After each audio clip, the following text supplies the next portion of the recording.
toutes et à tous, IT for Business et sur AI for Good Summit à Genève. Nous sommes avec Bilal Jamoussi. Bilal, bonjour. Bonjour.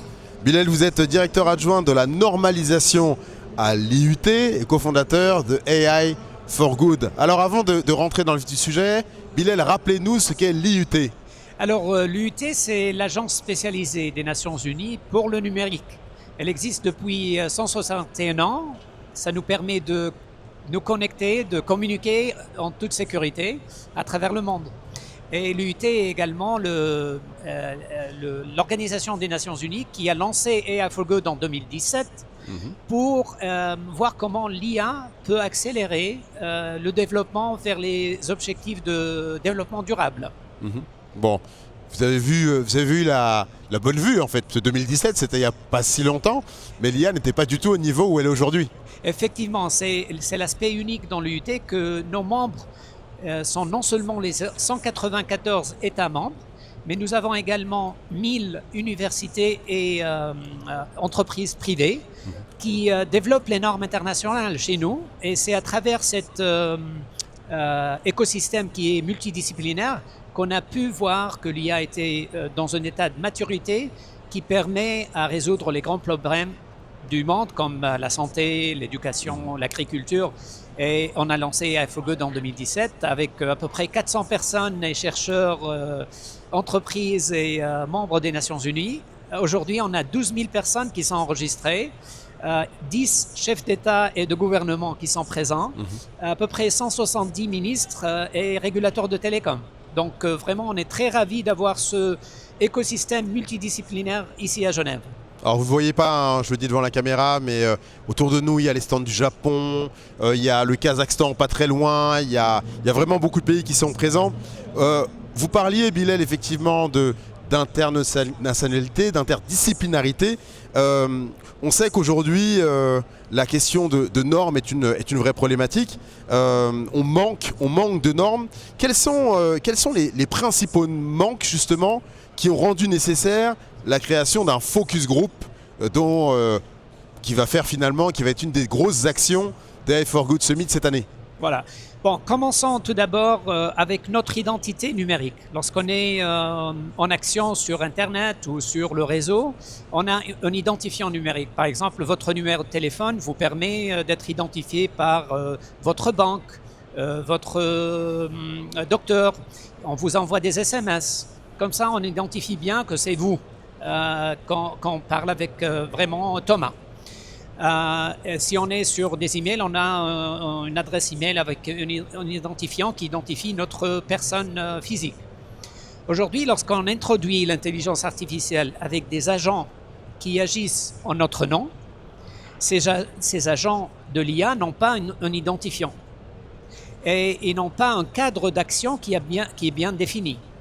Et donc, c'est exactement la problématique que ce focus group essaie de résoudre, c'est d'avoir un identifiant numérique de l'agent de l'IA qui agit en notre nom et d'interconnecter l'identifiant de l'agent avec l'identifiant numérique de la personne.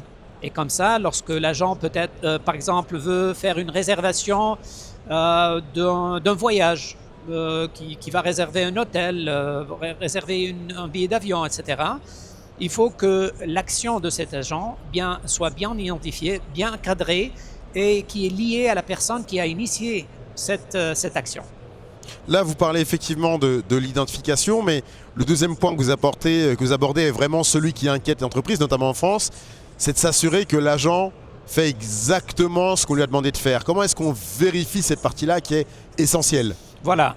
Par exemple, reliant ça également à un exemple concret, par exemple, lorsqu'on est dans le travail avec notre assistant ou assistante qui ont accès à notre calendrier, qui peut réserver des réunions.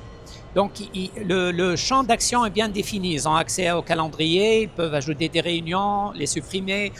Parfois, on donne accès à notre email pour que notre assistante peut les lire et nous aider, ou notre assistant. Maintenant, l'action est bien cadrée. On a besoin de faire la même chose pour les agents pour cadrer le champ d'action qui est possible. Par exemple, on ne permet pas à l'agent de supprimer des fichiers.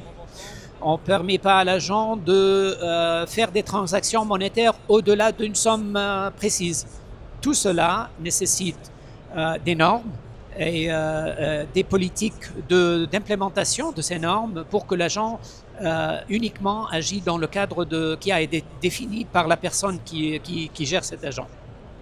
Bilal, comment est-ce que vous allez rassembler, fédérer les acteurs pour justement favoriser l'interopérabilité des agents? Voilà. La beauté dans cet élément, c'est les membres de l'UT que, comme j'ai dit, qui sont très divers. On a les États membres, on a les entreprises et les chercheurs et universitaires. La création d'un groupe spécialisé qui est ouvert au monde entier, donc on n'est pas censé être membre de l'UT pour y participer, nous permet de vraiment rassembler l'écosystème des acteurs, les gens qui ont déjà de l'innovation, qui ont commencé à développer des agents, mais qui ont besoin de cette politique et norme internationale qui permet l'interopérabilité. Donc le focus group rassemble tous ces acteurs. En fait, l'idée a été née dans le sommet AI for Good 2025, lorsqu'on a eu un atelier sur la sécurité et l'intelligence artificielle, et la problématique des agents AI a été posée.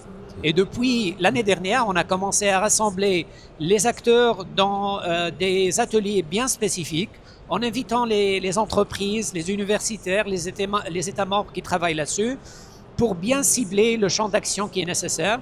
Et maintenant, c'est clair que l'identifiant de l'agent et le champ d'action de l'agent est une priorité.